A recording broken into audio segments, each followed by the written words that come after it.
जयंत की कथा तथा दशरथ मरण।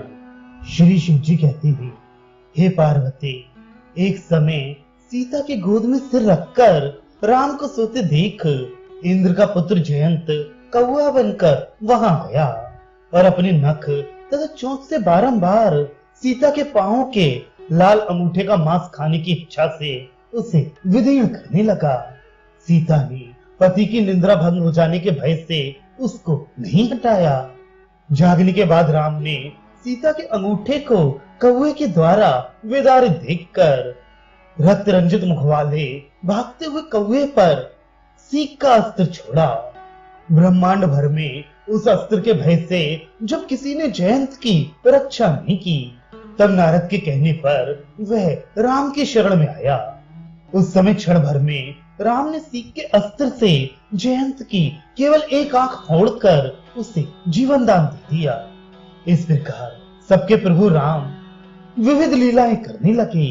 उधर सुमंत्र ने अवधपुरी में जाकर राजा दशरथ को सब वृतांत सुनाया। राजा ने भी हा राघव करते करते प्राण छोड़ दिए। तब गुरु वशिष्ठ ने मृत राजा के शरीर को तेल के टांके में रखवा दिया और युधाजित के नगर में टिके दोनों पुत्रों भरत शत्रुघ्न को दूतों के द्वारा तुरंत बुलवाया। वे दोनों शीघ्र अपने नगर में आए तथा माता के कुकृत्य को सुनकर उसे धिक्कारने लगे। भरत ने पिता के शरीर का सरयू नदी की बालुका में अग्नि संस्कार किया।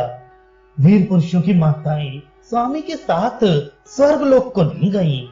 भरत ने पिता की उत्तर क्रियाएं विस्तार सहित की। तदनंतर भरत शत्रुघ्न ने माता के सामने मंथरा को बारंबार पीटा और माता के बहुत कहने पर भी भरत ने राज्य स्वीकार नहीं किया। पश्चात वे मंत्रियों, माताओं तथा पुरवासियों के साथ राम को लौटा लाने के हेतु वन को गए। रास्ते में भरत निषाद राज द्वारा सम्मानित होकर भारद्वाज के आश्रम में पधारे। मुनि ने अपने तपोबल से पृथ्वी पर स्वर्ग की रचना करके सेना सहित भरत का सत्कार किया। तदनंतर भरत उनको प्रणाम करके उनके बतलाए हुए रास्ते से चित्रकूट में अपने बड़े भाई राम के पास गए। पर्णशाला में सीता तथा लक्ष्मण सहित राम को देखकर भरत ने उन्हें प्रणाम किया। तदनंतर राम से आलिंगित होकर उन्होंने सब वृतांत उन्हें कह सुनाया। पिता की मृत्यु सुनकर राम मंदाकिनी नदी पर गए। वहां स्नान करके तिलांजलि दी और पर्वत पर स्थित अपनी पर्णशाला में लौट आए। गुरु वशिष्ठ को साथ लेकर भरत ने राम से राज्य स्वीकार करने के लिए बारंबार प्रार्थना की। जिस पर भी राम उसको बार बार अस्वीकार ही करते गए। तब भरत कुश के आसन पर बैठकर उपवास करने लगे। उनकी दृढ़ता तथा संतोष देखकर राम ने गुरु वशिष्ठ से भरत को समझाने के लिए कहा। राम की आज्ञा से गुरु ने भरत को समझाते हुए कहा कि विष्णु स्वरूप रघुत्तम राम भूभार हरण करने के लिए इस पृथ्वी पर अवतरे हैं। ये देवताओं के अनुरोध से रावण आदि को मारने जा रहे हैं। इस कारण तुम हट मत करो। तब भरत राम को साक्षात ईश्वर जानकर उनसे बोले, हे राम, राजकार्य करने के लिए आप अपनी खड़ाऊं दे दें। जटावल्कलधारी मैं उनकी नित्य सेवा पूजा करता हुआ नगर के बाहर रहूंगा। परंतु हे राजेंद्र, यदि आप निश्चित समय पर नहीं लौटेंगे तो मैं 14 वर्ष समाप्ति के दिन सूर्यास्त के समय अग्नि में प्रवेश कर जाऊंगा। हे राम, मेरी इस प्रतिज्ञा को आप सत्य समझें।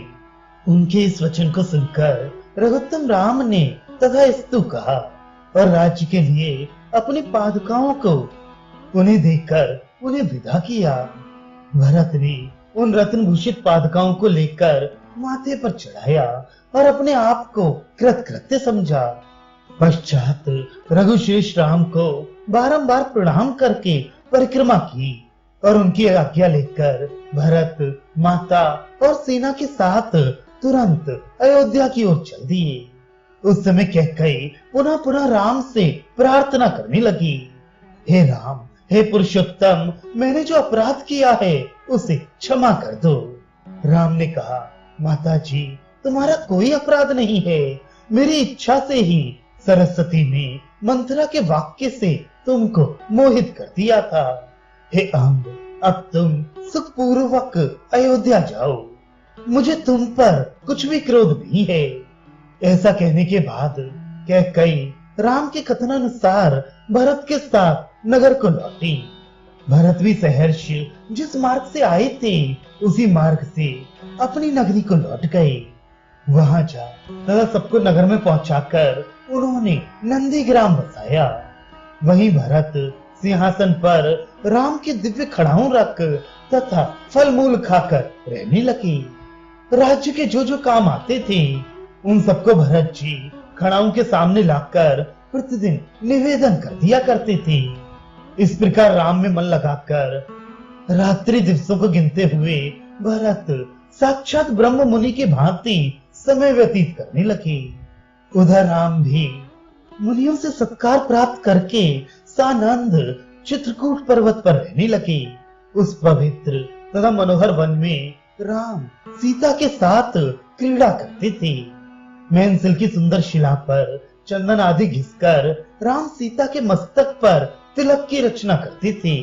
अपनी कोमल हाथों से सीता के कोमल गालों पर चित्रावली का निर्माण करते थे।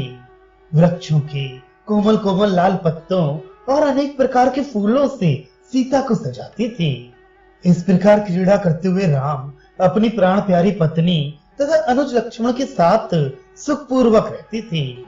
वहां अनेक नागरिक राम के दर्शन की अभिलाषा से सदा उनके पास आते रहते थे। इस प्रकार लोगों का आवागमन देखकर राम ने उस पर्वत को छोड़ दिया और भाई लक्ष्मण तथा सीता को लेकर अत्रि ऋषि के उत्तम आश्रम की ओर चल दिए। अत्रि ऋषि को नमस्कार करने के बाद उनसे सम्मानित होकर वे वहां 3 दिन ठहरे। अत्रि के कहने से सीता कुटी में स्थित अनसुईया के पास गई। नमस्कार करने पर उन्होंने सीता का आलिंगन किया और सीता उनकी गोद में बैठ गई। पश्चात अनसुईया ने उनका आदर सत्कार करके पूजन किया। तदनंतर विश्वकर्मा के बनाए 2 दिव्य कुंडल और 2 स्वच्छ सूक्ष्म वस्त्र प्रेम तथा भक्ति पूर्वक सीता को दिए। अत्रि की प्रिया अनसुईया ने सीता को महावर आदि रंग भी अंगों में लगाने के लिए दिए और कहा, हे जनकात, मुझे ये रंग तुम्हारे अंगों पर से कभी नहीं उतरेगा। हे जानकी, पतिव्रत धर्म को निभाती हुई तुम राम की अनुगामिनी बनो। यथा समय राम तुम्हारे तथा भाई लक्ष्मण के साथ सकुशल घर लौट जाएंगे। तब अत्रि ने सीता सहित राम को यथोचित भोजन कराकर विदा किया। राम भी नमस्कार करके चल दिए। इस तरह राम को सीता तथा भाई के सहित सुखपूर्वक पर्वतों पर निवास करते हुए 1 वर्ष बीत गया। हे गिरिंद्र जी, अयोध्यापुरी में राम ने जो काम किया था वह सब मैंने तुम्हारे सामने कह सुनाया।